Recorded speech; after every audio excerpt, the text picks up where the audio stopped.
At 1:04 a.m., my phone lit up. "We know you spent $520,000 to save our house, but your sister doesn't want you at Thanksgiving." I stared at it. No thank you. No apology. Just a surgical extraction. Of me. I didn't argue. Didn't ask why. I just typed one word. Noted. And that was the night everything changed. Not for me. For them. I was 29 when I liquidated half my portfolio to save their home. They'd taken out loans they couldn't afford, gambled on bad decisions, and hid it from me until the bank was 3 weeks from foreclosure. Dad sounded broken when he called. Mom cried. I didn't hesitate. One transfer. Clean. Immediate. They kept their house. They kept their pride. And I thought, maybe I'd finally earned my place. My sister, Lila, said nothing. She didn't contribute, didn't thank me, just looked at me with that quiet resentment she'd perfected since childhood. I was the afterthought until they needed rescuing. Then I was the savior. Then, almost instantly, the ghost. It started with smaller things. Group chats without me. Family photos where I was conveniently out of frame. Then Mom's birthday. I sent flowers, heard nothing. Later saw a photo online, Lila holding the same bouquet, smiling. Caption read, "From the one who really knows me." I kept receipts, figuratively and literally. I knew my place, useful, not wanted.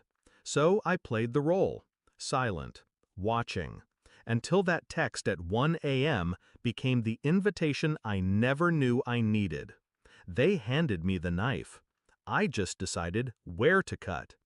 Step 1, legal ground. I never gave them the house. Not really. The transfer was through a holding company, mine. Legally, they were tenants, not owners. Buried in the paperwork was a condition.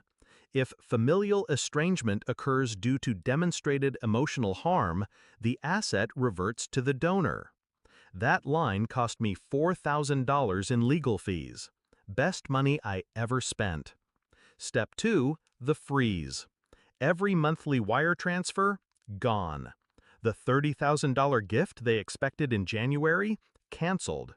The college trust I set up for Lila's son, dissolved. Funds moved to a new account, under my control. I wasn't punishing him, but I wasn't financing her. Step 3, exposure. I sent one package, just one, to every extended family member. A hardcover photo book, elegant, cream-colored. Inside, page 1, a scanned copy of the foreclosure notice. Page 2, the wire confirmation, $520,000, time-stamped. Page 3, that 1 a.m. text. The final page? I never needed a seat at the table. I just needed to know whose house I was sitting in. Lila posted on Facebook 2 days later. Some people are so desperate for attention, they'll destroy their own family. Under it, hundreds of comments. Only one mattered. My aunt. You mean the brother who saved your parents' home? Sit down, Lila. The fallout was nuclear. Mom called me crying, said she didn't mean it, said it was all a misunderstanding. I asked her to repeat the text, word for word. She couldn't. Then Dad tried, told me this wasn't the way to handle it. I told him, calmly, you raised me to be responsible. This is responsibility. Actions, consequences. He hung up. Thanksgiving came. They held it without me, in my house. I didn't stop them, but I did one thing. I sent the local food bank a catered meal in their name. Full spread, enough to feed 200. Then I posted it. Grateful to turn something sour into something warm. Happy Thanksgiving. They saw it. I know they did. Christmas was quieter. The usual avalanche of cards and invitations, none came, except one, from my grandmother. She wrote, I don't understand everything, but I know this: the one who bails out the boat doesn't deserve to be thrown overboard. January came, and with it the final move: eviction notices. Not immediate. I gave them 90 days. Enough time to figure something out, but not enough to pretend nothing happened. Lila tried once more. She texted, "You're overreacting. You're being cruel." I replied, "No, I'm being exact." She didn't message again. They moved out in March. The house is quiet now, empty, but not abandoned. I haven't sold it, haven't moved in. I just let it sit there. Mine, a monument. Not to revenge, to memory. Sometimes, when I drive past, I slow down.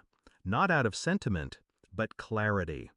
They built a house on the foundation of my silence, then acted shocked when it crumbled. I'm not angry anymore. I'm awake. They thought I'd always be there, that I'd keep bleeding just to keep them warm. They were wrong. Now they know. Every time they sit at someone else's table, in someone else's house, feeling that chill they never noticed before, they'll remember the one word I sent at 1 a.m. Noted.